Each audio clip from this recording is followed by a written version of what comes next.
Indonesia yang saya cintai dan banggakan.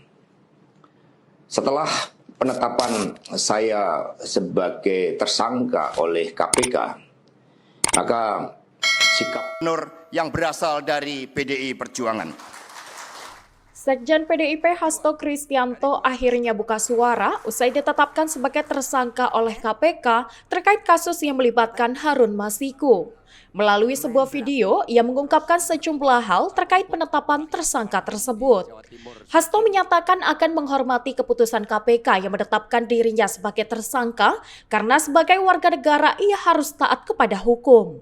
Selanjutnya, Hasto juga menyinggung bahwa PDIP tidak akan gentar dengan segala bentuk intimidasi, termasuk saat mengambil keputusan untuk memecat salah satu kader yang ingin menjabat 3 periode.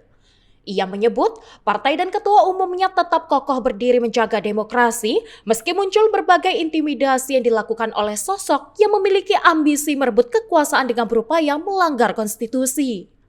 Untuk itu, ia meminta kepada para kader PDIP untuk selalu menjaga marwah partai dan harga diri Ketua Umum Megawati Soekarno Putri dari pihak yang ingin merusak bahkan mengambil alih partai.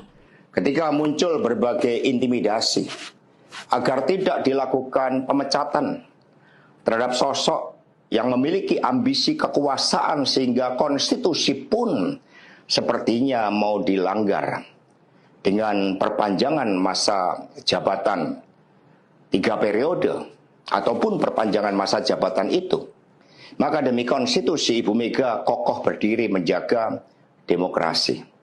Dan ketika aparat penegak hukum digunakan dengan segala cara untuk melakukan intimidasi, sumber-sumber daya negara digunakan demi kepentingan politik praktis, maka pilihan untuk menghadapi tembok tebal kekuasaan itu wajib dilakukan oleh kader-kader PDI Perjuangan.